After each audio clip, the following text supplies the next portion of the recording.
menjadi kuasa hukum Akas Elahi sendiri terkait permasalahan apa yang dihadapi. Oke, saya menjadi kuasa hukum Akas Elahi dan Elvia, istrinya Akas, yaitu pada bulan Maret. Sebenarnya Akas sendiri sudah menginformasikan ke saya dari awal tahun, namun kan beliau itu dari pernikahan yang di Pakistan dengan Elvia, mereka lanjut umroh lalu baru balik ke Indonesia gitu. Lalu untuk permasalahannya Kak Akas yang saya handle adalah persoalan mengenai uang 400 juta yang diduga adalah suatu penggelapan oleh saudari Feni yang dimana adalah mantan istri dari klien saya. Gimana kronologi dugaan penggelapannya seperti apa? Oh, sebenarnya kalau dalam rumah tangga itu nggak ada yang namanya penggelapan ya, karena di mana itu adalah harta bersama, gitu.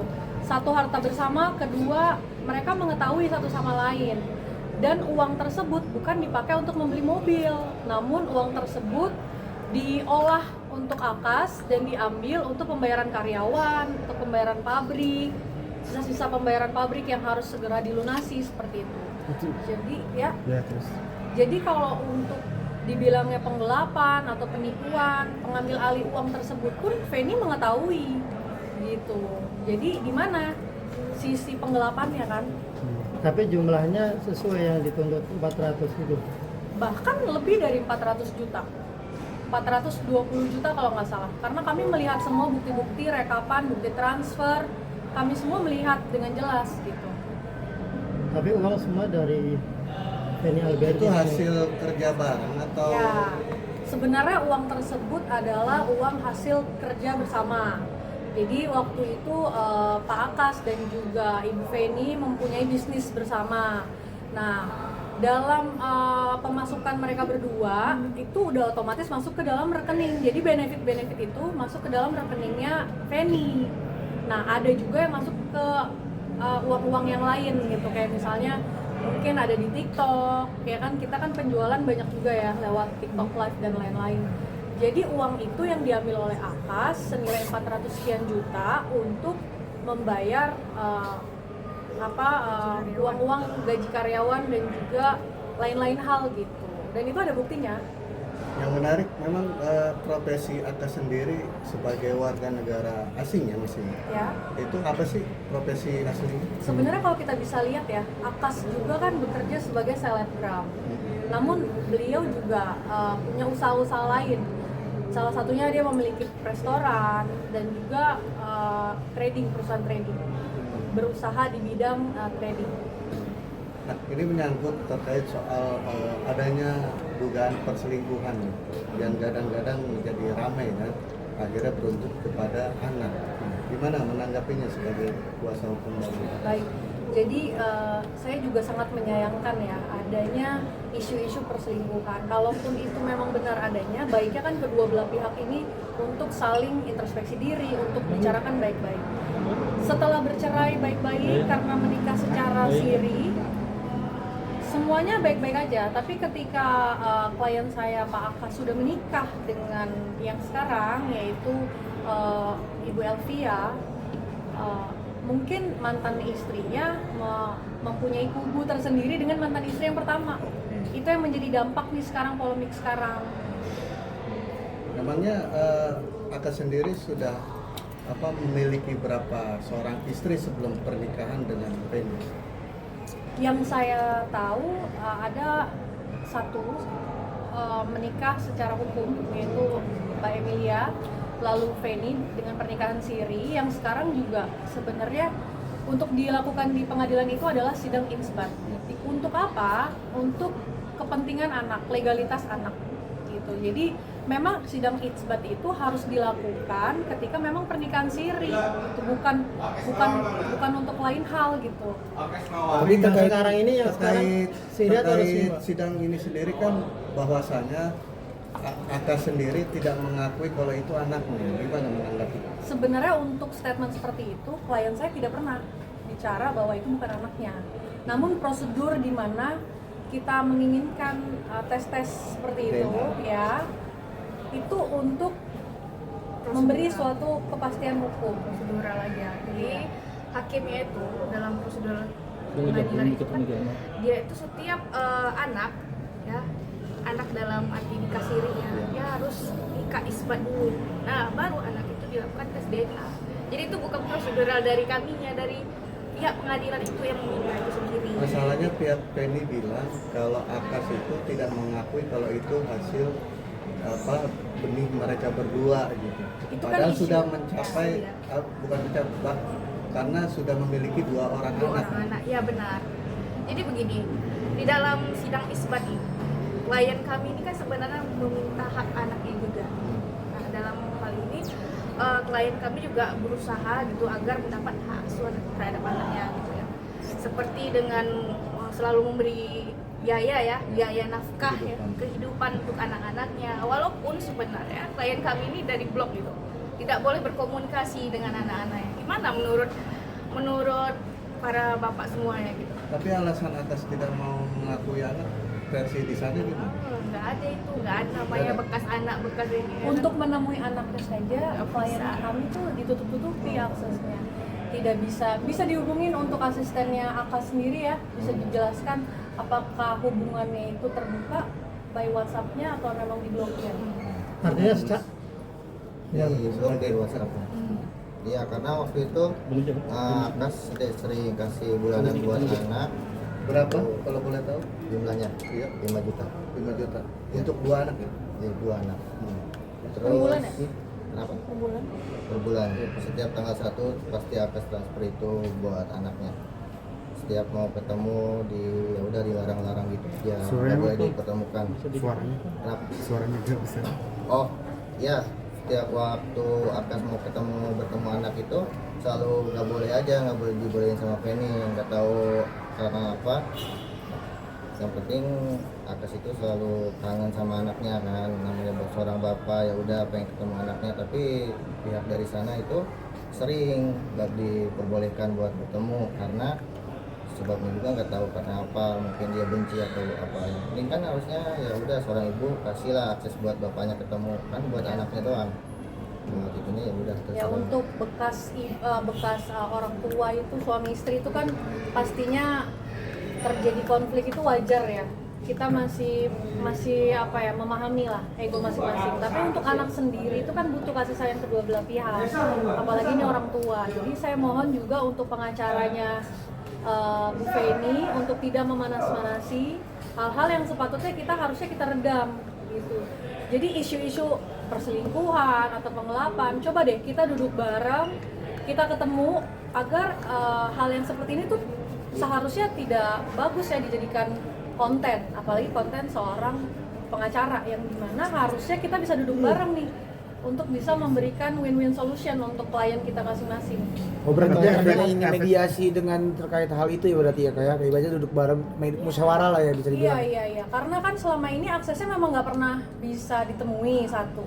Kedua, mungkin Bapak Sri Daren yang dimana adalah kuasa hukum dari Ibu Feni, kita bisa bertemu nih untuk memberikan solusi terbaik untuk klien kita, ya kan, satu sama lain, agar ini bukan menjadi bahan cercaan di dalam media sosial. Karena mau sampai kapan di sini ada 2 anak yang harus dijaga, bukan hanya untuk kepentingan diri sendiri kan. Buat apa gitu, buat apa kita harus naik untuk mengungkap suatu masalah yang sebenarnya itu juga nggak nyata gitu, nggak fakta menurut saya. Tapi efeknya mungkin ke dalam kehidupan sehari-hari Akas gitu gara-gara isu ini tuh seperti apa sih? Pertama, Pak Akas itu tidak mau tampil sebenarnya. Jadi Pak Akas selalu diam dari awal isunya dia dibuat senegatif ini. Dia selalu diam dan dia minta tolong untuk saya baru kali ini untuk speak up. Karena apa? Sudah beberapa macam dampak, apalagi istrinya yang sekarang kan namanya Ibu Elvia ya, yang dimana Bu Elvia sendiri mempunyai dampak psikologi yang dimana banyak pembulian, dibilang bahwa dibeda-bedakan antara Ibu Feni dan juga Elvia, dibanding-bandingkan cantikan Feni, cantikan Elvia, karena menurut saya semua wanita kan cantik ya, dan tidak perlu masyarakat juga membanding-bandingkan istri pertama, kedua, ketiga, karena ini bukan suatu hal yang seharusnya bisa dibahas dengan baik gitu. Bu Adrina, maaf kalau yang Elvi ya. Resmi. resmi secara negara. Tapi kenapa sih alasan ibaratnya kuat dari si Aka sendiri untuk menikahi Feni itu secara nikah siri gitu, mungkin ada alasan tersendiri nggak sih? Karena kan istri pertama dan istri ketiga kan sah secara hukum. Jadi kenapa Feni itu tidak nikah siri gitu? Sebenarnya klien kami itu inginnya pernikahannya adalah diresmikan. Namun pada saat itu tidak tahu kenapa pada bulan apa menikah siri waktu itu di Purwakarta ya. Bulan 2 dengan Bu Feni. Bu Feni sendiri yang menginginkan bahwa pernikahan itu dia inginnya siri. Gitu. Jadi bukan klien saya yang menginginkan pernikahan siri. Oke, yang menarik dari pernikahan Akas dengan Mbak Beni terkait soal dokumen-dokumen yang dianggap itu boleh dibilang palsu atau diduga. Gimana menanggapinya? Ya sekarang kita buktikan saja secara hukum dokumen apa yang diduga palsu tersebut, sehingga ini kan sebenarnya punya dampak secara hukum ya. Jadi siapa yang berbicara itu adalah diduga palsu, silahkan buktikan. Jadi saya ngomong di sini bukan untuk menyerang Bapak pengacara Sri Daren, namun saya ingin memberikan win-win solution. Karena jika Pak Sri Daren memberikan konten terus-menerus setiap hari, Pak Sri Daren mempunyai klien dari Bu Emilia, Bu Feni yang diangkat seakan-akan klien kami itu adalah warga negara asing yang hanya mementingkan kepentingannya untuk menikahi warga Indonesia, itu sebenarnya salah. Itu Mbak. Karena itu saya di sini membela klien saya. Nah, terkait juga dokumentasi bahwasanya menghilangkan nama orang tua dari Pak Akas sendiri, gimana waktu kejadian dokumen pernikahan siri itu sendiri dengan Mbak Feni? Karena kan bahwasanya orang tua dari Pak Akas itu seolah-olah sudah meninggal padahal masih hidup. Itu sebenarnya tidak benar. Tidak benar. Kalau kawan-kawan semua nih melihat vlognya ya. Ya Mas Erik ya, vlognya antara Bu Feni dengan Pak Akas dulu ketika masih bersama, bahkan orang tua Pak Akas sendiri, Kak Akas sendiri itu datang ke Indonesia menjenguk cucu-cucunya ya, merawat Feni, bahkan memijit Feni. Maksudnya tidak ada orang tua yang menginginkan anaknya itu bercerai, pasti disayangi gitu. Namun ketika memang sudah ada perpisahan, ya orang tua Pak Akas sendiri juga inginnya baik-baik aja gitu. Artinya membantah kalau data orang tua dari Pak Akas itu dihapus, bahwasannya meninggal itu tidak ada ya? Itu tidak benar. Bahkan yang kalau saya bisa tarik kesimpulan ya, kenapa Ibu Feni menikah tidak memberitahu orang tuanya, tidak memberitahu kakaknya? Karena secara fakta memang Kak Feni sendiri yang menginginkan pernikahan di Purwakarta. Jadi jangan dipelintar-pelintir gitu. Kalau iya putar-balikan fakta. Jadi kalau Kak Feni bilang saya nggak tahu kenapa saya dinikahkan secara siri di Purwakarta.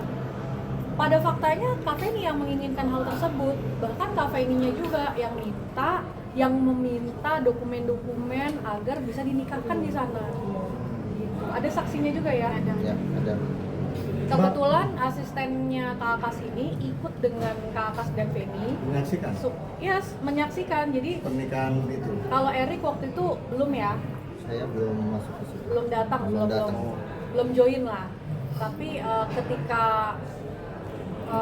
Kak Feni dengan Kak Akas menikah, Erik sudah bekerja bersama mereka. Jadi Erik tahu persis. Gitu. Memang kalau Kak Feni-nya sendiri kan kita lihat ya bahwa sifatnya dia temperamen, ya kan. Tapi bukan itu sebenarnya masalahnya. Masalahnya adalah bagaimana problem-problem rumah tangga ini jangan dijadikan isu terus-menerus di dalam suatu pemberitaan. Karena yang rugi adalah anak sendiri. Panas ya, Mbak ya? Oke, ini yang menarik lagi isu terkait penularan penyakit. Nah, menyikapinya gimana? Karena sebenarnya diduga bahwa Pak Akas ini suka jajan. Iya. Jadi seperti ini. Iya. Jadi ada hal-hal negatif yang sangat diceritakan terhadap klien kami. sekarang logiknya adalah ketika kita punya penyakit negatif, hal-hal seperti itu ya, penularan hal-hal yang negatif ya. Iya, benar. Saya bilang di sini, buktikan saja gitu. Jadi kalau apapun permasalahannya diumbar ke media tidak tanpa bukti, itu bisa jadi fitnah, benar ya? Benar. Dan selama ini klien saya tuh diam loh, nggak pernah speak up apapun. Baru kali ini meminta saya sebagai hukumnya, saya dengan Putri, untuk speak up. Karena apa? Ini sudah mempunyai dampak tidak hanya ke beberapa brand-brand yang cancel, hal ini juga mempunyai dampak psikologi terhadap istrinya Akas yang sekarang, yaitu Elvia. Coba mas-mas dan mbak bayangkan ketika live dibanding-bandingkan dengan Kak Feni, itu kan hal-hal yang sebenarnya jadi sangat mengganggu. Apalagi kan kita semua pasti punya keluarga besar ya. Kita harus meredam dan membuat permasalahan ini harusnya tidak terus-menerus dijelek-jelekan. Oke, agenda selanjutnya nanti di Pengadilan Agama Jakarta Pusat itu apa? Mungkin sudah masuk ke perkara ya, Perkara. satu itu karena untuk perihal perkara yang itu sudah ada pengacaranya tersendiri ya, Iya. Kak Seri. Gitu. Artinya kemarin ada mediasi itu gagal. Mediasi sudah dilakukan 2 kali, Ya. namun Bu Feni tetap tidak mau melakukan tes DNA. Satu, kedua mempunyai statement yang berubah-ubah. Jadi pertama selalu memberikan isu-isu yang tidak benar, yaitu anak-anak yang tidak dinafkahi. Tapi pada faktanya isbat nikah itu untuk melegalkan kedua anak mereka, status anak mereka. Itu kan hal yang sangat penting ya. Kenapa? Alasannya kenapa seorang ibu tidak ingin melegalkan status anaknya? Itu kan menjadi pertanyaan sebenarnya. Karena Karena mungkin ya, kemarin sempat bilang karena sudah sakit hati. sekarang kita kesampingkan Anak sakit tidak hatinya, diakui. tidak ada yang tidak mengakui anak. Namun prosedur DNA itu memang harus gitu. Karena Pengadilan itu sendiri. iya, dan juga sebenarnya tidak ada yang dirugikan kan dari beberapa proses-proses yang sudah dilakukan oleh Akas. Nafkah masih dinafkahi sampai detik ini. Jadi sudahlah, stop menggiring-giring opini hal-hal yang tidak baik. Oke? Oke,